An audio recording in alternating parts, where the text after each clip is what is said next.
para hacer el ejemplo más vivencial.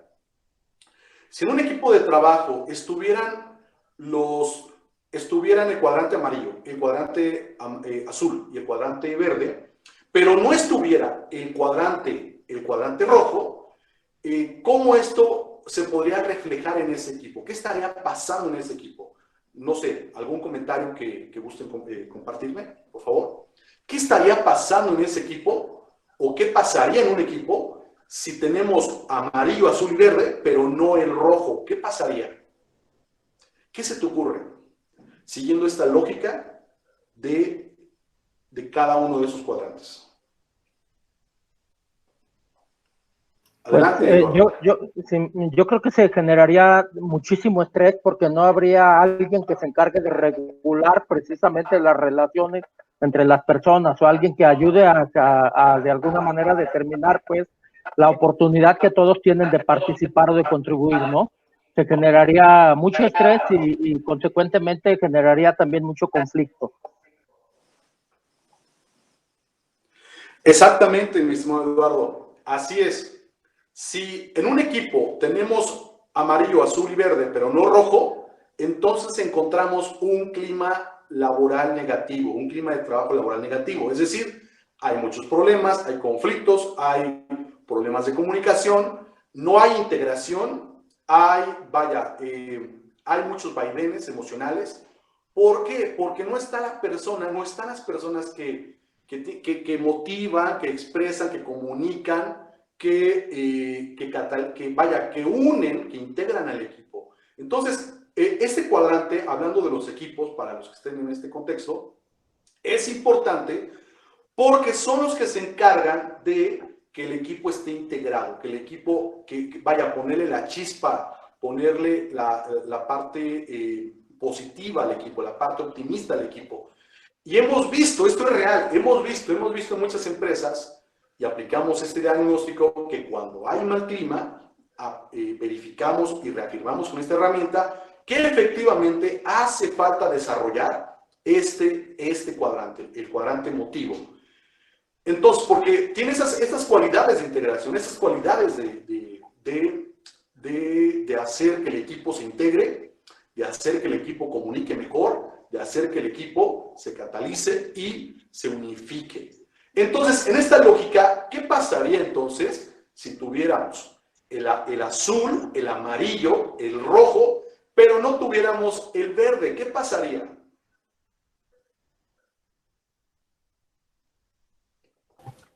¿Qué pasaría en un equipo? Todo estaría desordenado, desorganizado, no habría un control con respecto a las acciones a emprender en equipo. Así es, mi estimado. Habría mucha creatividad también, pero de alguna forma desorganizada. No se iba a lo mejor plasmar o dar el resultado deseado por la falta de administración en cuanto al reparto del trabajo, probablemente. Totalmente, Ale, así es. ¿Qué tendríamos? Tendríamos un equipo unido, con buen ambiente, con buenas ideas, y esas ideas aterrizadas, bien aterrizadas, porque tenemos a los analíticos, pero no tendríamos resultados. ¿Por qué? Porque no está la persona que organiza, no está la persona que dice, ok, todo eso qué buen ambiente, qué buenas ideas, qué buen racionamiento de las ideas, pero ¿cuándo aplicamos? ¿Cuándo llevamos a cabo? ¿Cuándo, en qué momentos vamos a estar aplicando cada fase? ¿Qué recursos se necesitan? ¿Quiénes se van a hacer cargo de qué actividades? Porque es la persona disciplinada, es la persona detallista, es la persona metodista, es la persona, como lo dice allí, es la persona que está organizando la parte, toda la formalidad, todo el protocolo. Esas personas se encargan de ponerle orden. Entonces, habría muchas juntas, habría mucha reunión, mucho fiesta, pero pocos resultados, porque no se estarían implementando o no se estarían poniendo de acuerdo para llevar a cabo, a implementar las acciones. Entonces, ¿qué pasaría si tuviésemos amarillo, el rojo, el verde, pero no tenemos el azul. ¿Qué pasaría?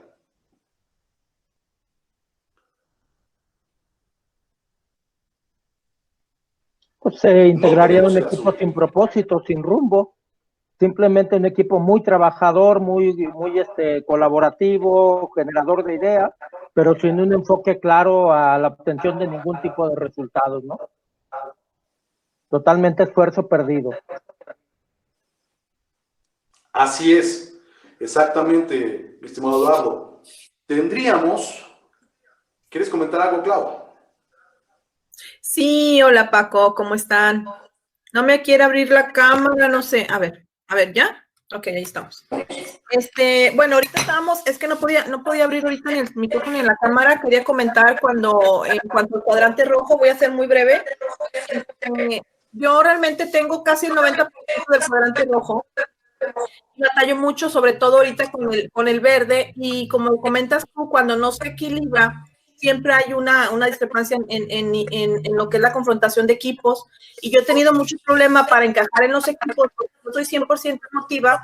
Por ejemplo, si alguien es muy lógico, o alguien es muy administrativo, muy organizador, y choco mucho. O sea, es un choque tremendo, y desgraciadamente, por ejemplo, estoy ahorita en el área política, y en el área política los que somos muy más emotivos, los que tenemos más que somos más sensibles, como que no encajamos mucho. ¿Cómo puedo equilibrarlo?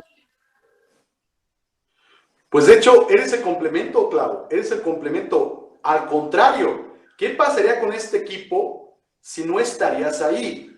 Porque si tú asumes que tu cuadrante de predominancia es el emotivo, entonces significa que de alguna manera tú estás contribuyendo a que ese equipo se mantenga. De alguna u otra manera estás contribuyendo para que pueda coexistir. Eduardo, adelante. Muchas gracias, Paco. Quisiera aprovechar para compartirles una experiencia personal que se convirtió como en un caso de éxito utilizando esta herramienta, ¿no? Primero que nada, comentarles que cuando yo aplico este test y puedo generar una gráfica, y casualmente siempre veo que el estilo dominante de alguna manera actúa en detrimento del estilo completamente opuesto. Es decir, cuando la liga se jala hacia el cuadrante azul, el rojo es el que decrece, el que se ve más corto, y viceversa. Cuando la liga se tira hacia el cuadrante amarillo, el verde también decrece, ¿no?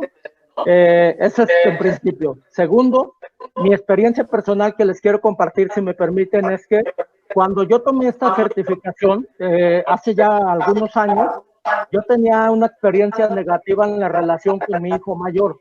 Mi hijo mayor es un estilo de pensamiento completamente opuesto al mío. Para ser más gráfico, yo soy un estilo de pensamiento completamente azul y mi hijo es un estilo de pensamiento completamente rojo, ¿no?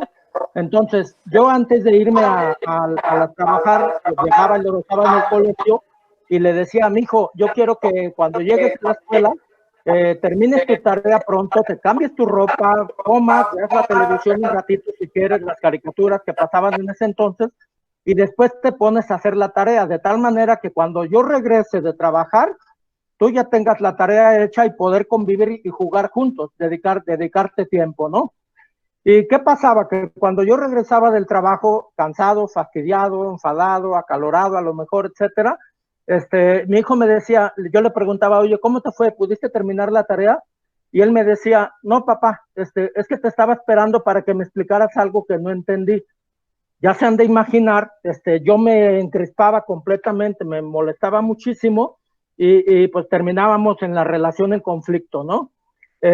Posteriormente, cuando aprendí esta técnica o este modelo, me di cuenta que efectivamente yo era un azul dominante, mi hijo era un rojo dominante, pero también descubrí que mi esposa era un estilo intermedio, que en este caso era el verde. Entonces, ¿qué era lo que yo hacía? Tratando de utilizar lo aprendido, yo hablaba con mi esposa y le decía, oye, fíjate que necesito que mi hijo, para cuando yo regrese, él ya tenga terminada estas actividades, ya haya llegado a esta meta, para poder ahora sí compartir tiempo con él de otra manera, ¿no? Entonces mi esposa, como es muy verde, como es muy metódica, ella, y como comparte el mismo hemisferio que yo, era muy fácil para ella entender cuál era mi objetivo, pero también era muy fácil para ella comunicarse con mi hijo porque compartían el mismo lóbulo, ¿no? La parte inferior. Entonces, ¿qué era lo que hacía mi esposa? Mi esposa era la que se sentaba con mi hijo y le decía, oye, mi hijo, mira, quiero que tu papá quiere que logres este objetivo, pero ¿qué te parece si tú y yo lo hacemos juntos? Primero vamos empezando por aquí, después por acá, le seguimos acá, hasta que completes la tarea, ¿no? Y la verdad es que asunto arreglado. Con eso solucionamos el problema. Así es, oye Lalo,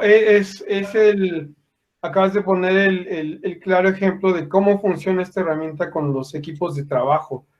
Esta es la base de muchísimas herramientas que al día de hoy se utilizan desde la parte del reclutamiento. Hay aquí un gran paradigma justamente a la hora de gestión de la gente en las organizaciones.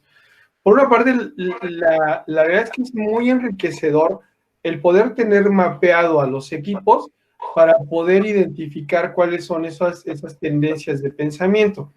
El gran paradigma que hay que romper es que las empresas muchas veces, como lo comenta Paco, aunque puedes desarrollar cada cuadrante para tratar de equilibrarlos, a veces las empresas determinan no invertirle hacia justamente encontrar ese equilibrio, que es como le comentaba a Claudia.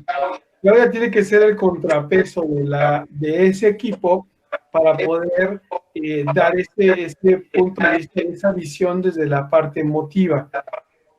A veces, para las personas cuando tienen ya una tendencia o un estilo muy marcado y no son conscientes de que tienen que desarrollar los otros estilos, va a ser muy complicado, incluso hasta interactuar. Cuando tú entonces dentro de la organización, que es lo que comenta Paco, dentro de las organizaciones haces este mapeo y entonces decides, trabajo sobre la gente para desarrollarle esa parte o le acerco las herramientas que me faciliten ese tipo de gestión. Porque a veces las empresas dicen, no, pues ya sabemos que son así, no dan el siguiente paso, que es cómo solvento justamente el que el equipo tenga ese equilibrio necesario. Totalmente. Así. Hola. Clau, adelante. Sí, perdón, es que ahorita en mi comentario anterior no me contestaste la pregunta, que yo lo que quería saber era cómo yo misma pudiera explotar mis propios cuadrantes y hacerlos crecer. Si yo estoy en el cuadrante rojo, ¿cómo yo misma me autocapacito para poder explotar los demás cuadrantes y poder ser una líder completa? Porque yo en liderazgo tal vez estoy un poquito, vamos a decir, corta, porque no he explotado los demás cuadrantes. Esa era mi pregunta. Gracias, Clau. Clau, de entrada yo te podría recomendar que le hables en su idioma. Una de tus habilidades es la comunicación por el cuadrante que más tienes desarrollado, que es el emotivo. En ese sentido, utilízalo para comunicarte mejor con los otros cuadrantes. ¿En qué sentido? En que les hables en su idioma.